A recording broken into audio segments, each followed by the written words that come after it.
Hello and welcome to another episode of the Feudal Future Podcast. I'm Marshall Toplansky. I'm Joel Kotkin. And today we are going to be talking about populism and have two outstanding guests with us. First is Ryan Streeter, who is the executive director of the Civitas Institute at the University of Texas. And we have Karl Zinsmeister. Karl is former chief domestic policy advisor to George W. Bush and has written a really, really interesting book called Backbone, which is all about populism and the middle class and the state of the middle class in America. So, Joel, you want to start us off? I mean, we hear a lot about populism. Frankly, I hear about it a lot. I know Ryan knows about this in Europe as well. Is it something that we should be worried about, or is it something that we should embrace? Well, you're right, Joe. We're having a huge amount of, flapping of wings over the danger of this new moment. But I would argue that actually we're returning to kind of the norm, the American norm, where you had most executive and decision-making power vested in the massive middle rather than this class at the very top. The real aberration of really our lifetime has been the last 20 years when a very, very small number of managerial elites at the very top of society have just corralled a huge amount of power and authority and judgment and decision-making power. So I argue actually that this is actually a healthy thing. Now, listen, there's going to be some broken china and all kinds of weird things smashed up. So we have to have a little tolerance for that. But I think we're returning to a healthier version of America. What's your sense, Ryan, when you look at it from the point of view of the think tank that you created at the University of Texas? What's your feeling about populism? Is it a healthy thing? Is it a worry bead for us? I think it's generally a healthy thing. It, of course, depends on what we're talking about, right? Because people use the term populism to describe different types of phenomena on the electorate. I mean, if you think about it very basically as policy and politics essentially being driven by the interests of everyday working people that make up perhaps more than a majority of the population. They're not at the top end of society. They're not at the very bottom end. Then I think what we've seen, particularly in the recent years, as people have been talking about populism, is something of I would think, and Karl and we haven't talked about this before this discussion, so we may not agree. We'll see where we agree and where we don't. My interpretation is that what's been happening, I think it's been pretty healthy in terms of understanding populism is kind of a cultural phenomenon. And what's especially interesting recently is you've seen some of the interests of kind of the working middle part of the country align with some people who actually we would probably call elites, like technology leaders, entrepreneurs, people in finance who've also decided to, say the emperor has no clothes, to actually look at what kind of an airtight, monochromatic sort of elite, which is highly progressive. I don't know if that's exactly what Karl was referring to earlier, but where you have a fewer people making really important decisions that affect lots and lots of people's lives. And they occupy universities disproportionately. They occupy regulatory agencies disproportionately. There's kind of a confluence with the foundation world, the philanthropic world, and kind of large, powerful nonprofits, as well as corporate C-suites, kind of deciding for us what we should care about. And there's been just a really big rebellion against that. That's been going on for a while. And I think it started in the American middle, and it's been joined by people that maybe even were formerly in the elite to give it more recent force lately. And I think you're seeing a lot of activity in the country as a result of that. So I tend to think, and I can get into some numbers on this a little bit later.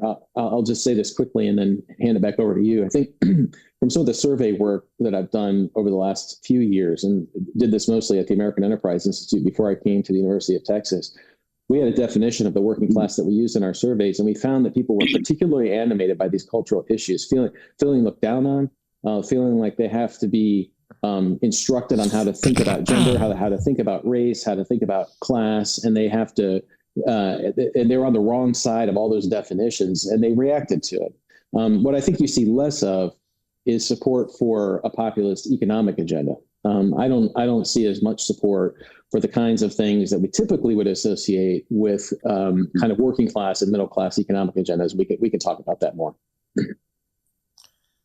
Karl, do you see these the same way as being more or less positive forces?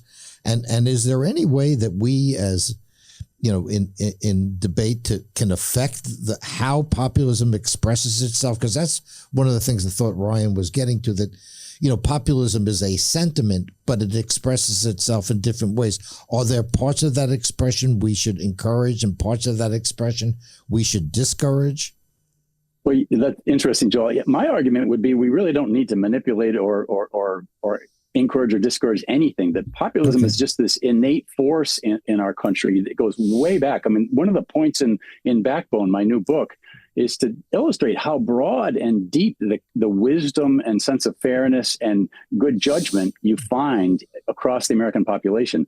I mean, those of us who've traveled, you've all traveled, and that, for instance, in Britain, pretty much everything is centered in London. In Japan, it's all in Tokyo. We are a completely different society. We are much more multipolar, much more uniquely decentralized. So yeah, New York is a big finance center, but guess what? Most of the big banks are in Charlotte, North Carolina, and the biggest personal investment firm is in little Malvern, Pennsylvania, Vanguard, and Warren Buffett lives in Omaha.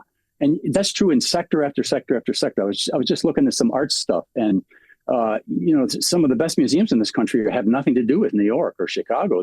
It's places like the Kimball Art Museum in Fort Worth and the Detroit Institute of the Arts. I was in an amazing an amazing museum of arts and crafts that's just opened in St. Petersburg, Florida. So we have a nation where resources and intelligence and energy are radically spread across the country. And it doesn't really need to be manipulated or squeezed by anybody in control. The whole point of my book is that the country flourishes best when we let people manage their own individual affairs at the level closest to the ground. You let people figure out what's relevant to them, and then you give them the authority to really make the big decisions. Let me ask you about the current incarnation of populism, which is populism under Trump. How do you see that? Is it different? I mean, my sense, listening to the media, for instance, is there is a constant barrage of alarm that's being created. Oh, this new populism is really know-nothingism. Right, it's dumbing down the world, but my sense is that may not, in fact, be the case. How do you view it? Yeah, that's fascinating, Marshall. It takes us to these paradoxical places where you literally have huge numbers of people saying we need to defend democracy against the masses. I mean, think about that a little while, and it'll scare you. I would say we have to look at populism as a kind of a state of mind, not a checkbook or not a set of origins. I mean, for instance, I would say that Elon Musk has demonstrated he is a classic populist. Yes, when he is the richest man in the world, and when he hires people for his businesses, he tries to find the 1% of the 1% at the top. But when it came time to, for instance, deciding how do we keep, social media on the rails and responsible, he threw away the very elite kind of small set of experts who were going to impose controls on the rhetoric. And he said, no, we're going to have a system of community notes where you'll basically have a crowdsourced consensus arise amongst the everyday users of X, and they'll decide what's beyond the pale and what's not. And of course, that's now been copied across other platforms. So again, people say to me, "Oh, do you have to be, low income to be a populist? Do you have to be part of the working class?" No, populism is just a decision that we trust ordinary people to make the judgments that really matter across our society. And I would be the first to say they will make mistakes. All right.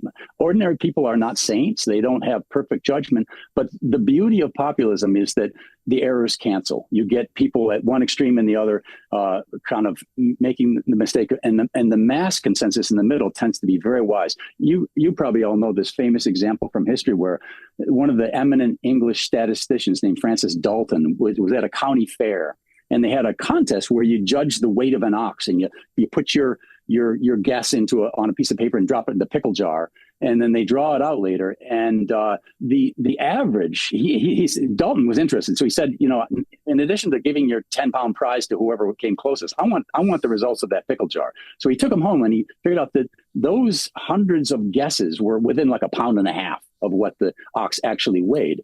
And that's the kind of thing that we're talking about. It's people who are close to the ground are very good judges of who are the best teachers, what is the best healthcare, what does our economy really need.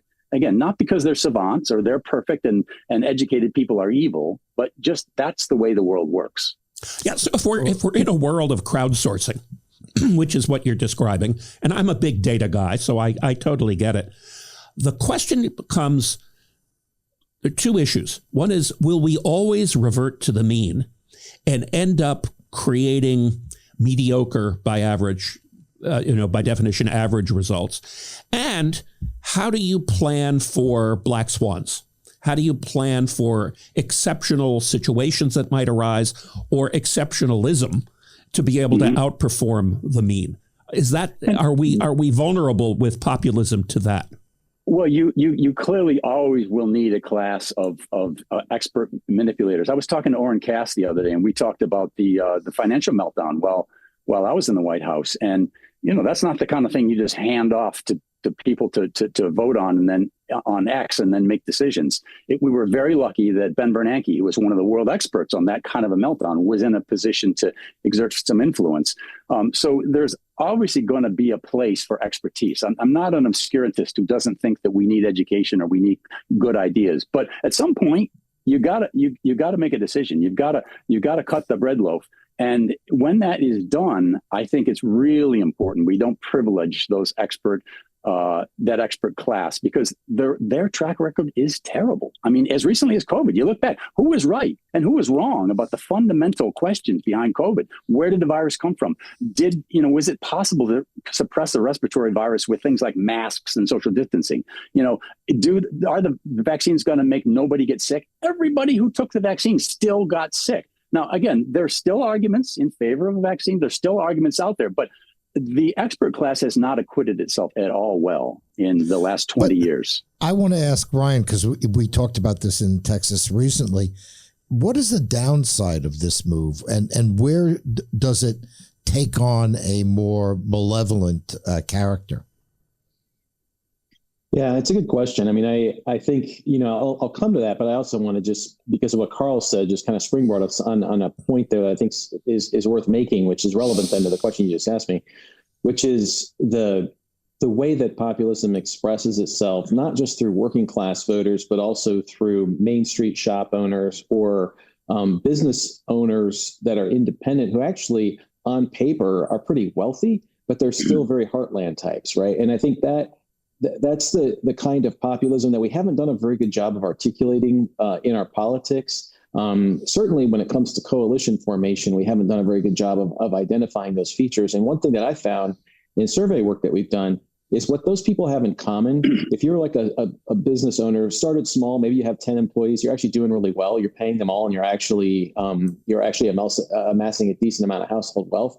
You and the forklift driver down the street at a warehouse have a couple things in common. You don't really trust the people at the pinnacle of elite society in New York and Washington, D.C. and all of that to tell you what's right or wrong, and increasingly so because of some of the reasons Karl just said. But there's another really important feature that pops up in the survey data that we found really interesting, and that is kind of optimism about America and optimism about the future. It's this really interesting, almost paradox, where the people who distrust the people in power who make decisions over our lives are actually more likely than those people in power to say that America's best days are ahead of them. And we found this over and over again in survey data, and especially with working class people. We had a definition that we use of working class, which I can get into the details. A very think tank thing to do. We spent a year coming up with a definition of the working class.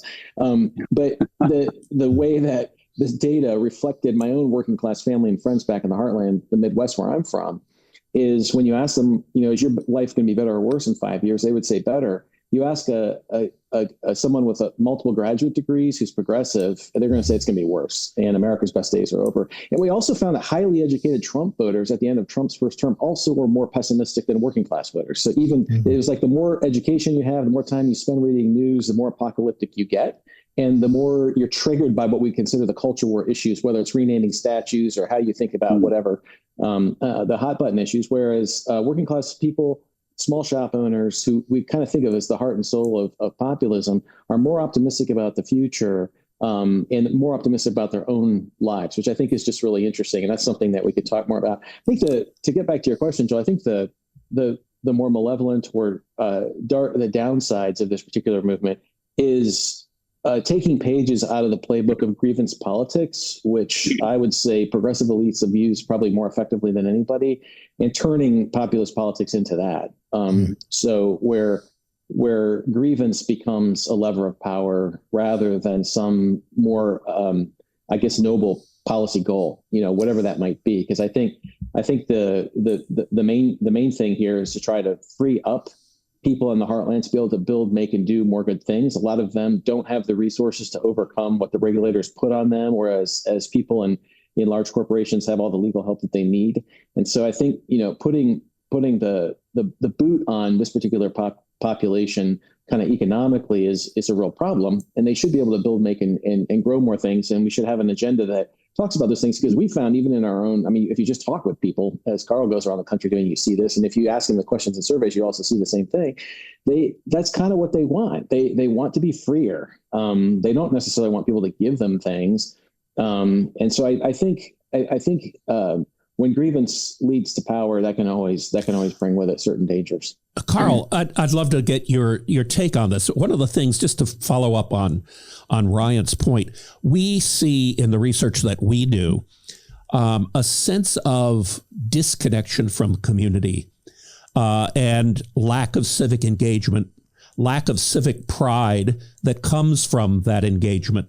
Do you think that this reemergence of populism will reignite that kind of sense of spirit? It certainly has the potential. That would be one of the best end results, really. You're right. Americans are tremendously alienated right now from their major institutions. And this is new. I think Brian might know better than me. He's a historian of these ideas, but I don't think in our entire history, Americans have been so suspicious about our Supreme Court and about our business class and about our churches and about our military as they are today. And that's not good. It's not healthy.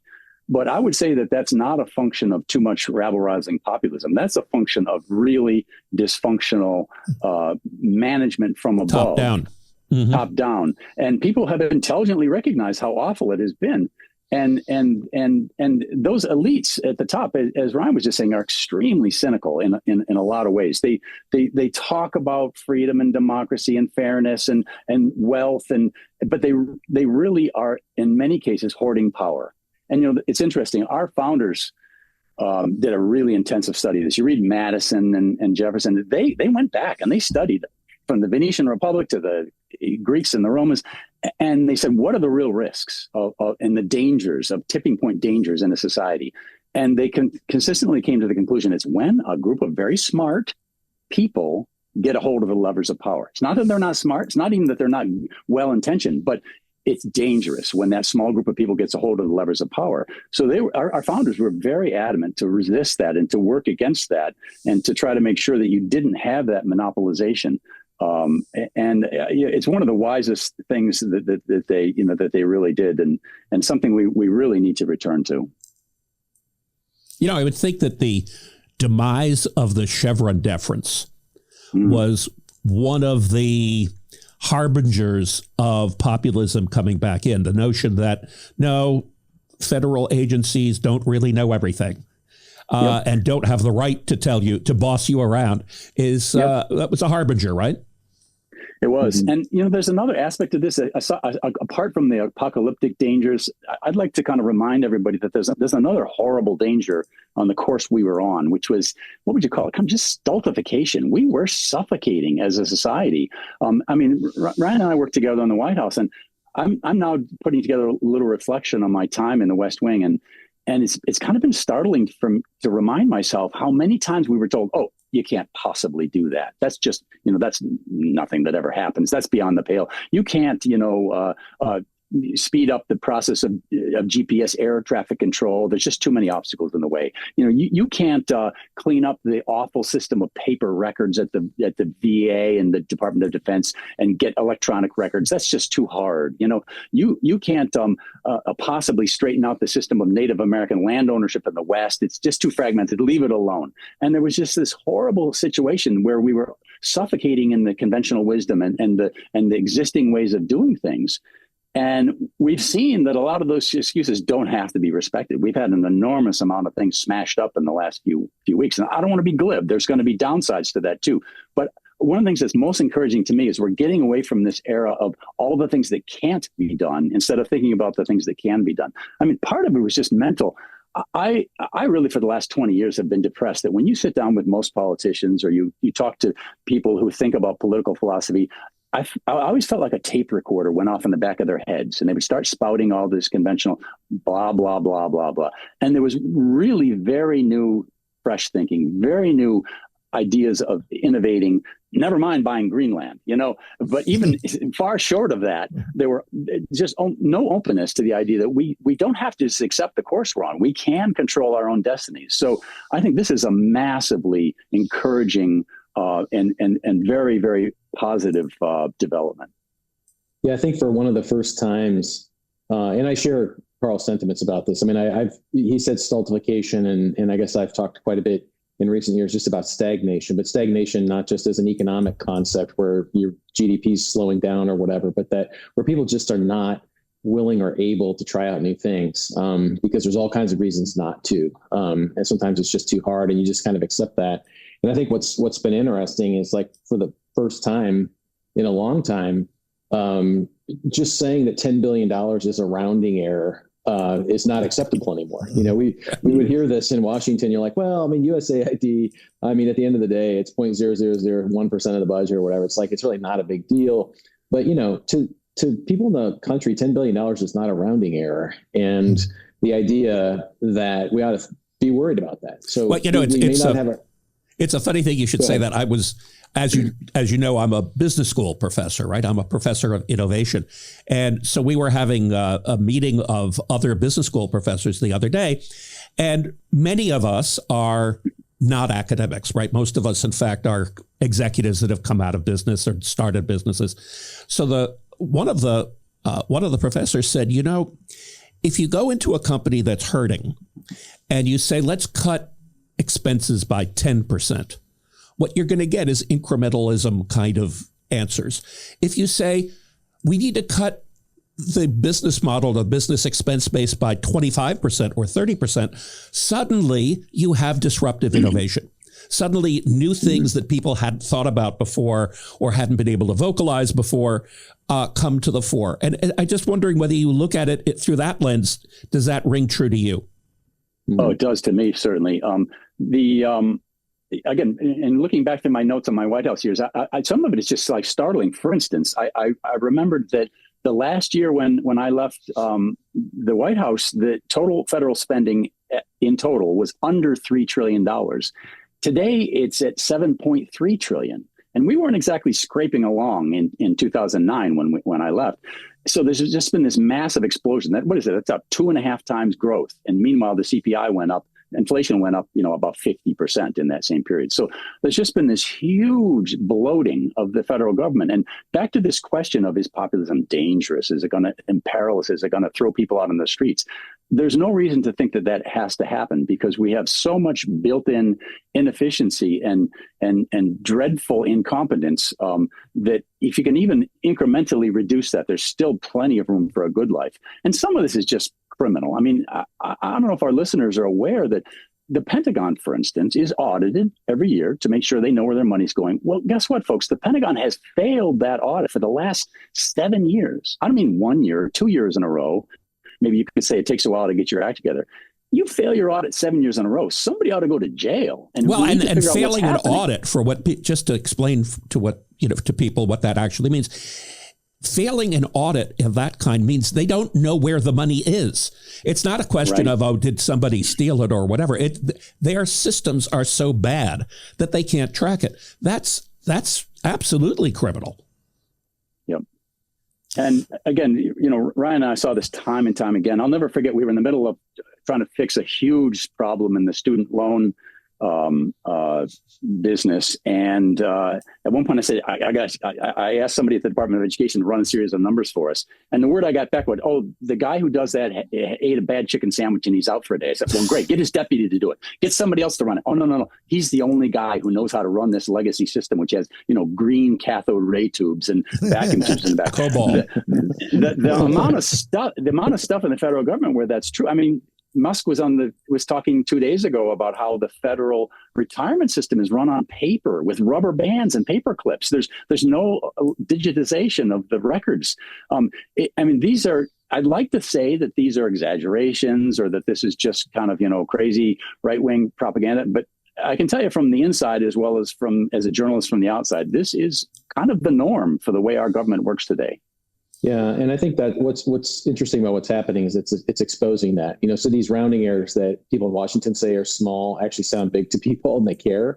And if you are out in the Heartland trying to run a business, you're aware of the fact that on almost any given day you're breaking some kind of law somewhere, and depending on how regulated your sector of the economy is, you maybe have had run-ins with your regulators at the state level who might be enforcing state or agents of the federal government, because all basically regulatory policy also has the force of law, and you can go to jail for breaking it. And I think that the idea that these things have actually been holding back innovation is something that people actually feel at the ground level. And it comes up a lot when you're not in kind of the areas of high capital concentration like San Francisco or Boston or wherever, or even where I live in Austin. If you're out where people are trying to make and build things, everyone's got their stories about this. And so, what sounds to some of us who've been around government reform conversations for a long time. I mean, I'm a disciple of Steve Goldsmith and Mitch Daniels and these great Indiana government reform people.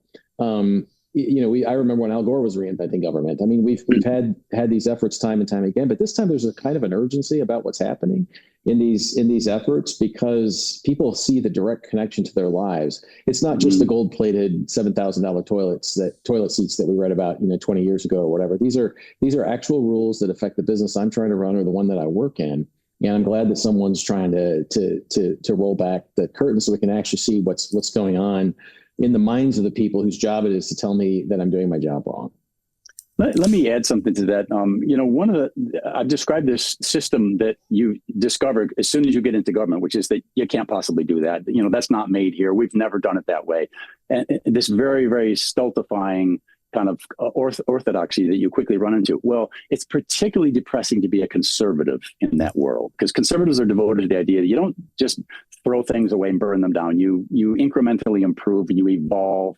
But if you take that conservative ethic and you apply it to a system that is completely sclerotic, as our current system has been, you just end up preserving broken things. So I think it was a real dilemma for a lot of us as to how to act. And that's why today I'm much more open-minded than I ever thought I would have been 5 years ago to this idea of just break, transform, throw out. And this is something that the left has always been very good at. Conservatives just kind of either want to make tweaking reforms, or say, you want this much spending, we'll take half that, Yeah, this is the Silicon Valley ethic. Right. And so you start looking at who is working in the Doge world. Right. And these are all Silicon Valley people. Let's break it frequently and figure out through iterative testing what actually works. I've got a question about the history of that, though, for both of you. So obviously the pendulum is now moved the other way. Right. We've gone from tops down to bottoms up. We've gone from elites to populism. Why did the elites come into power or popularity originally? And what are the forces that move that pendulum? So how long is this trend going to last? What's going to undo it? So we want to get to where this leaves us in the long run. Yeah, right. Mm-hmm. Well, I think there's a couple of ways you can answer the question.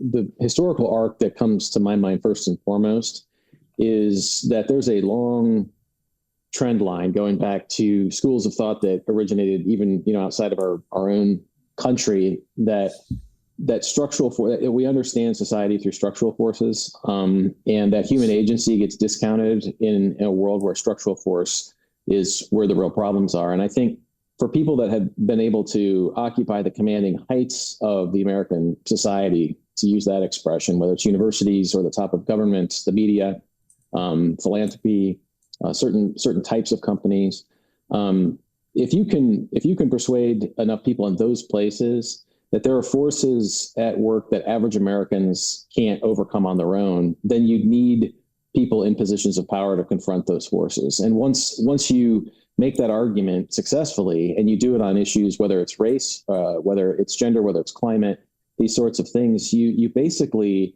control these levers of power that allow you to basically tell people how to live their lives. And that's been going on for quite a long time. And so I think the elite overclass that we've seen, gaining power, especially over the last 10 years, is the product of many decades of that historical arc. And so, so Karl is right. Sometimes you have to smash things, you have to break them to fix that problem. But at the end of the day, you have to actually change people's opinion about the important role of human agency. And on the stagnation thing, I really do think that freeing up people to invent, to experiment, to create, to build, to think big again, and to be able to actually act on their aspirations is the positive agenda that should come out of that.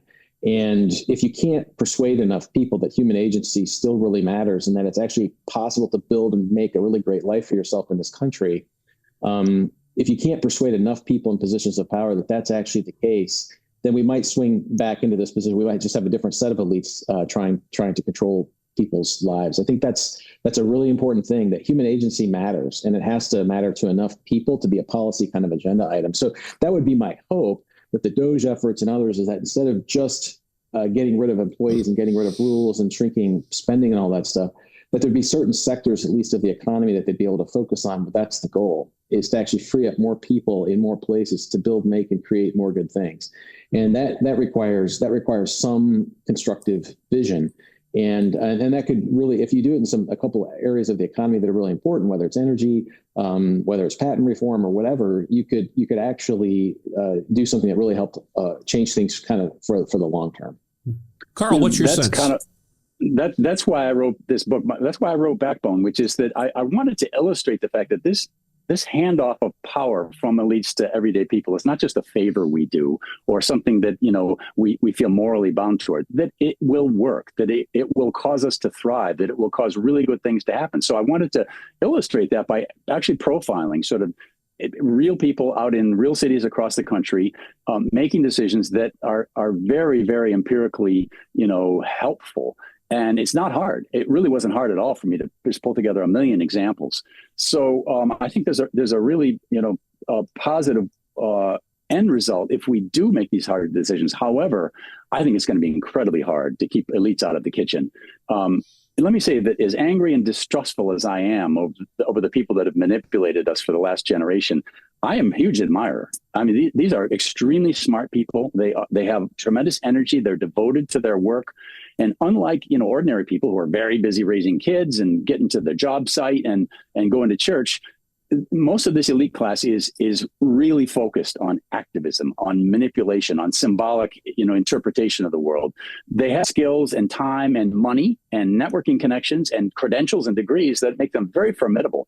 And to keep them in a box, and again, I don't want to shut them down. I want them to advise us and give us good ideas, but I don't want them to be the ultimate decision makers. And to prevent that, I think we're going to have to be very disciplined and hard. And there's a couple of things we can do. First of all, we can absolutely shut down and crimp the institutions that they've used to manipulate us with. So you don't just cut the CFPB budget by half, you get rid of it. All right. You don't just put a few extra regulations on NPR, you shut it down. You actually have to, I think, crimp their institutions, take away their levers of power. Second, I think you have to insist that authority be pushed down constantly, over and over. You have to say, push the decision-making authority down to the lowest possible level that you can. And that's a practical thing that we can do. And then the third thing, we just have to really condition people that you don't give American citizens edicts. You just don't. You give them choices. You give them intelligent choices, and you ask them to choose the one that's most appropriate for them. And obviously, there are guardrails around those choices. You don't say one choice is to have no retirement plan and no health insurance. I mean, that's probably not savvy. There'll be some people who make bad decisions there, but you have minimalist, guardrails. And then you say, within this framework, why don't you decide what matters most to you? And if we can condition the population, the public to think that way, I think that we can make this more sustainable. Yeah, what do you do about the growth of AI, where the AI decides what you're going to do? The algorithm decides what you're going to do. Are we moving? And that's kind of the elites are pushing that, right? I'm terrified. I mean, what AI, to me, I think AI can be boiled down to a bumper sticker, which is it is the condensed, distilled wisdom of the conventional orthodoxy. Because that's what they do. They just scrape the internet and they read everything and they say, here's what the median, conclusion is. And that's really terrifying. If you want to have any kind of fresh, innovative change in your future, you can't rely on that. So we're going to have to be super careful. And I think, part of the necessary thing on AI is just skepticism. You have to really start off with the idea of show me, kind of be the show me state and say, oh yeah, you really think that's the best answer? Prove it to me. And Americans are pretty good at that, actually. Well, look, I'm basically just want to get a last word from both of you. Where do you think that populism is going? Do you think that the Trumpian version will win out, or will we see a revival of the Bernie Sanders version of populism? I mean, it seems to me that we're gonna the choice is going to be between those two forms. So, how would you wager, Ryan? Yeah, I'll give Karl the last word, and I'll his a better word. I will say, when it comes to Trumpian populism, it's hard sometimes to define what it is. One of the things I've found interesting about Trump is that, or really more the conservative center-right movement around him, is how everyone tries to project their policy preferences onto him, and then he kind of bats them away. Just when you're trying to make him an immigration restrictionist, he comes out for more H-1B visas. Just when you try to make him kind of an industrial policy president, he shows no interest in that kind of stuff. Like it's a little bit hard to know exactly where it goes. What I do think is at the heart of it now, and I think it's different than it was in 2017 at this time. I think that you have a more diverse group making up what we call the populist backbone of the country that has thrown their support behind him. It includes more working class minorities than it did before. It includes a greater share, actually, of working class people that are all in that compared to where we were at the beginning of 2017. And it includes a lot of people that we would formerly have considered elites who've started technology companies and Main Street business people. And so I think the deregulatory, let me be free to build my life kind of populism is something that actually could emerge out of this. And I don't think Donald Trump is the person to theorize about how to do that, or he's not a coalition builder. But I do think it's up for kind of the next generation of political leaders to figure out where that goes. And so I think that form of populism will be stronger or weaker depending on how successful they are over the next couple of years of achieving some of those outcomes. If it looks like, in 4 years' time, the elite overclass of technologists is enriching themselves at the expense of everybody else, then that's an opening for the kind of Bernie Sanders populism that you're talking about. And I don't think any of us can predict what 4 years from now is going to look like. That's for sure. Karl, last word to you. Well, for me, the Bernie Sanders version of populism is not populism at all. I mean, I live in a marina in South Carolina for half the year, and in a very rural area of loggers and agriculturalists in upstate New York the other half of the year. I never met a single person who voted for Bernie Sanders. I know lots of Sanders voters, but they're librarians, they're graduate students, they're labor union members. That's the kind of the version that he carries. It's easy to forget, those of us who are sitting in this room today, just let's remind everybody, of all American adults, only a quarter have a 4-year college degree to get today. All right. So the people we think of as average are not average at all. The true populism that I'm talking about is very broadly distributed, and you're not going to find it in many places other than what we're talking about right now. And, I think Trump has been weirdly a kind of a godsend.